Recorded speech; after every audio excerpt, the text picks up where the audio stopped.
May isang lalaking nagngangalang Marco na araw-araw dumaraan sa parehong kalsada papasok sa trabaho. Isang umaga, napansin niyang may matandang tindera ng gulay sa gilid ng daan.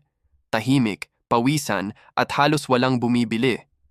Isang araw nagmamadali si Marco.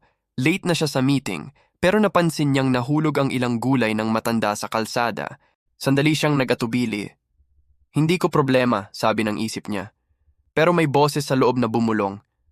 Paano kung ikaw ang nasa sitwasyon niya? Huminto siya. Tinulungan niyang pulutin ang mga gulay, inayos ang paninda, at bumili kahit kaunti lang. Ngumiti ang matanda, hindi malaki, hindi OA, pero ramdam ang pasasalamat. Salamat iho. Bihira na ang may oras ngayon, sabi nito. Ngumiti lang si Marco at nagpatuloy sa lakad kahit medyo late na.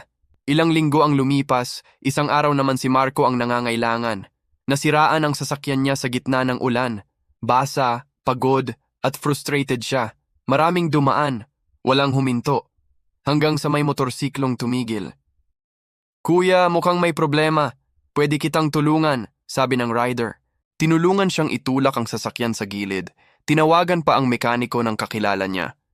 Habang naghihintay sila, nagkwentuhan sila. Biglang napangiti si Marco. Alam mo, sabi niya, kamakailan lang may tinulungan din akong hindi ko kilala. Parang ngayon, ikaw naman.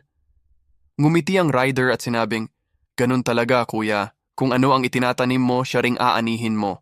Habang pauwi si Marco ng gabing iyon, naalala niya ang simpleng aral. Gawin mo sa kapwa ang nais mong gawin nila sa iyo. Hindi dahil siguradong may kapalit, kundi dahil iyon ang klase ng mundo na gusto mong tirhan. At minsan, ang kabutihang ibinibigay mo, bumabalik sa iyo sa panahong hindi mo inaasahan, pero eksaktong kailangan mo.